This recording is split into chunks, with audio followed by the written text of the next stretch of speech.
Hello दोस्तों, कैसे आप सब। उम्मीद करता हूँ आप सब बहुत अच्छे होंगे।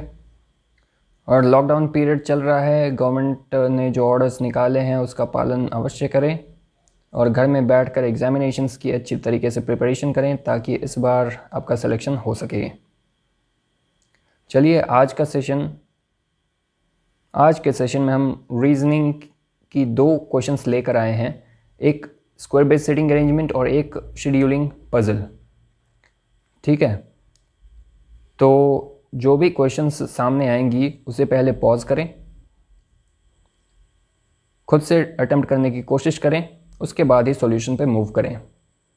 चलिए, तो आज के सेशन का हम अपना पहला सवाल लेते हैं, जो है ये आपकी स्क्रीन पे। ये पजल शेड्यूलिंग पजल है जिसमें 8 पर्सन्स मूवीज़ देखने जाते हैं इन 8 डिफरेंट मंथ्स। ठीक है, इस क्वेश्चन स्क्रीन का सभी लोग स्क्रीनशॉट ले लीजिए या तो वीडियो पॉज करिए और ख़ुद से सोल्व करने की कोशिश करिए पहले, उसके बाद हम सॉल्यूशंस पे मूव करेंगे।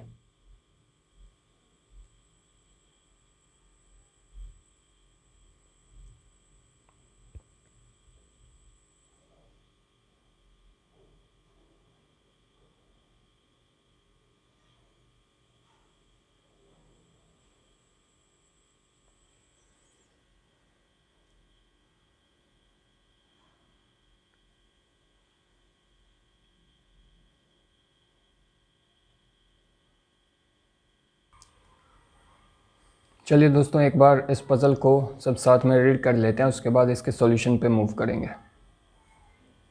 8 persons A, B, C, D, E, F, G and H are going to watch movie in different months, that is January, April, May, June, July, August, October and December, but not necessarily in the same order.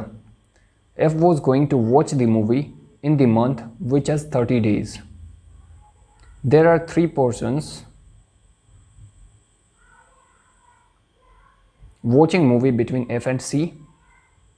H watches the movie just before A, who is watching the movie before B.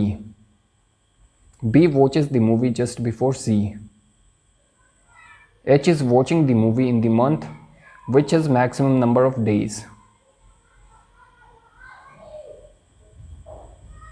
but not in January. D is watching the movie in the month which has 30 days. G is watching the movie after D. So let me move towards the solution. So let's begin.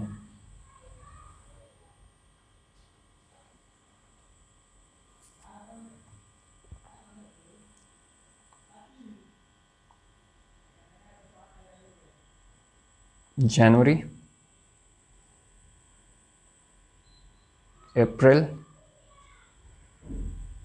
May, June, July, August, October, December. Okay.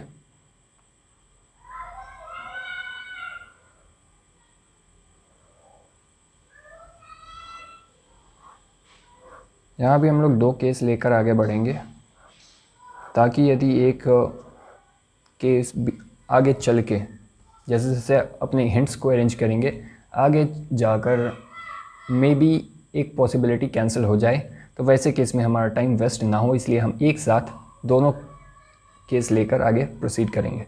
सबसे पहले किस month में कितने days होते हैं वो यहाँ पे नोट कर लेते हैं। जनवरी 31 डेज़, अप्रैल 30 डेज़,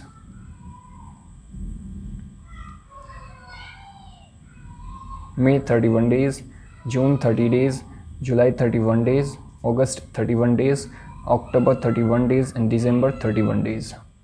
ओके, चलिए अब एक एक करके हम अपने हिंट्स को पढ़ना स्टार्ट करते हैं और यहाँ पे अरेंज करने की कोशिश करते हैं।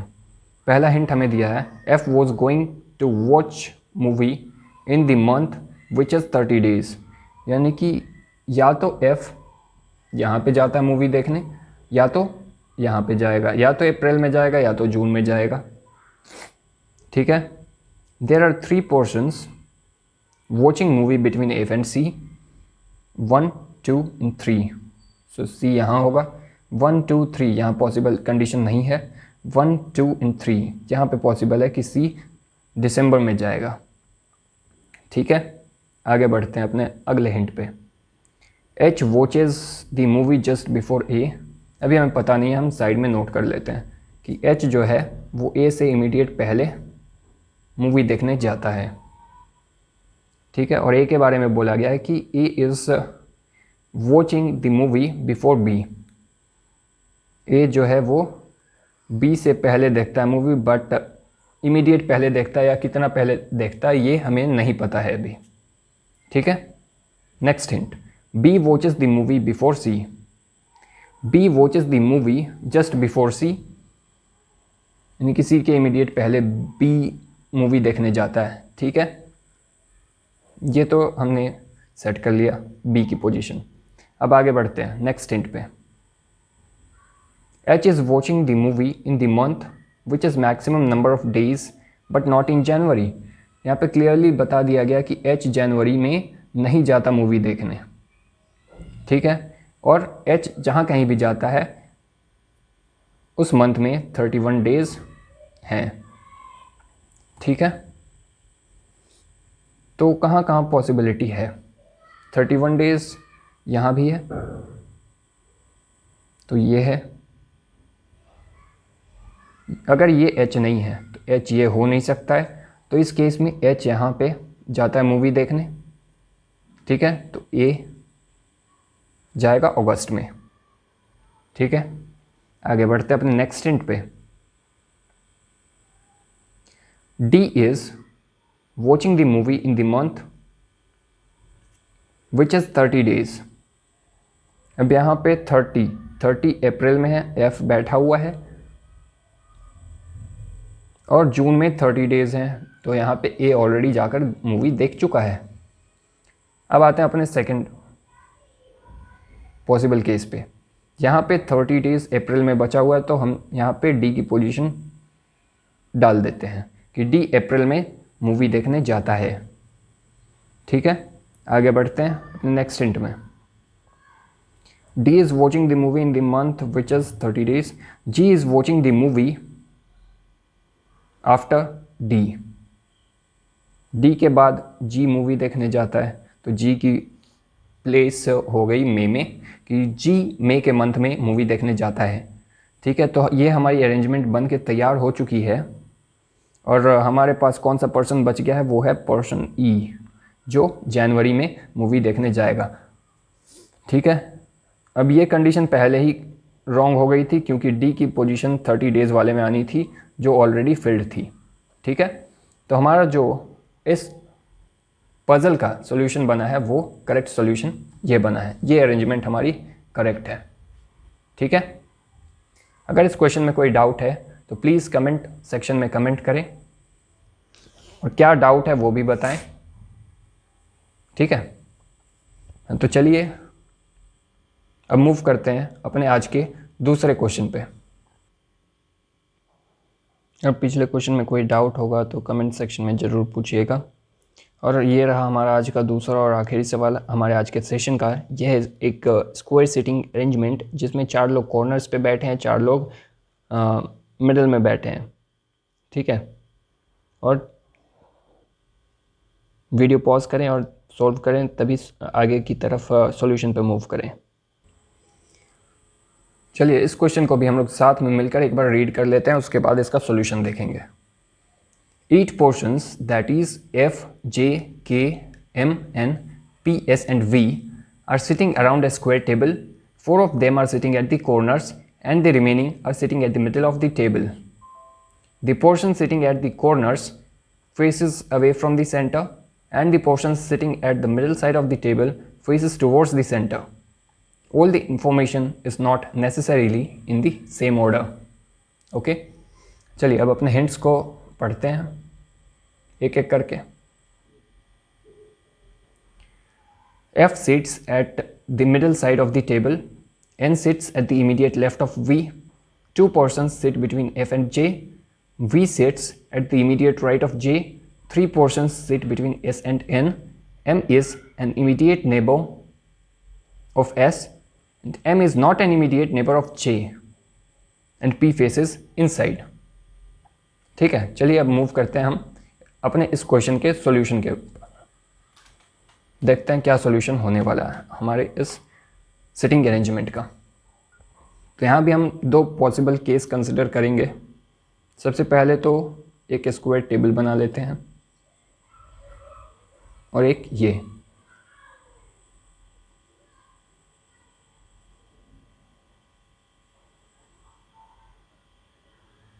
ठीक है, अब क्या बोला गया था हमें? The portion sitting at the corner faces away from the centre, away कर दिया दोनों ही केसेस में अपने। और क्या बोला? The portion sitting at the middle side of the table faces towards the centre, जो मिडल में बैठे हैं वो सेंटर की तरफ देख रहे हैं, तो यहाँ पे हमने अंदर की तरफ डायरेक्शन शो कर दिया। ओके, अब स्टार्ट करते हैं अपने हिंट्स। हमारा फर्स्ट हिंट था F seats at the middle side of the table. F को मिडल साइड पे हमने प्लेस कर दिया दोनों ही कंडीशंस में। ठीक, अपनी दोनों ही पॉसिबल केसेस में हमने F को middle of the table place कर दिया। नेक्स्ट हिंट है N sits to the immediate left of J। हमें अभी N sits at the immediate left of V। V की अभी हमें पोजीशन नहीं मालूम है, हम यहाँ पे नोट कर लेते हैं कि N जो है वो किसके इमीडिएट लेफ्ट में है? इमीडिएट लेफ्ट में है V के। ठीक है, हमने नोट कर लिया। आगे बढ़ते हैं। Two person sit between F and J। F और J के बीच में दो लोग बैठते हैं, या तो 1 2 J यहाँ पे बैठेगा, या तो 1 2 J यहाँ पे बैठेगा इस वाले केस में।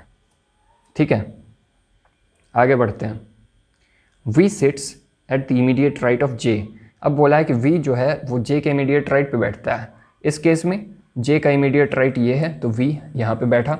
इस केस में J का इमीडिएट राइट ये है तो V यहाँ पे बैठा। अब हम आते हैं इस वाले कंडीशन में जो दी गई थी कि N sits to the immediate left of V। V यहाँ है, V का इमीडिएट लेफ्ट ये पोजीशन है, कॉर्नर पोजीशन, तो N यहाँ पे बैठेगा। और इस वाले केस में V का इमीडिएट लेफ्ट पे N को बैठना है, तो N इस वाले केस में भी कॉर्नर पोजीशन लेगा, वो है ये। ठीक है, अब हम अपने इस हिंट को कट कर देते हैं, हमने यूज़ कर लिया इसे। आगे बढ़ते हैं। V seats at the immediate right of J। Three portion sit between S and N। S और N के बीच में तीन लोग बैठते हैं, 1 2 3 1 2 3 S 1 2 3 1 2 3 S और N के बीच में तीन लोग। ठीक है, अब आगे देखते हैं। M is an immediate neighbour of S। M जो है वो S का इमीडिएट पड़ोसी है। इस वाले केस में केवल एक ही प्लेस खाली है S के पड़ोसी का, तो M हमने यहाँ पे प्लेस कर दिया है।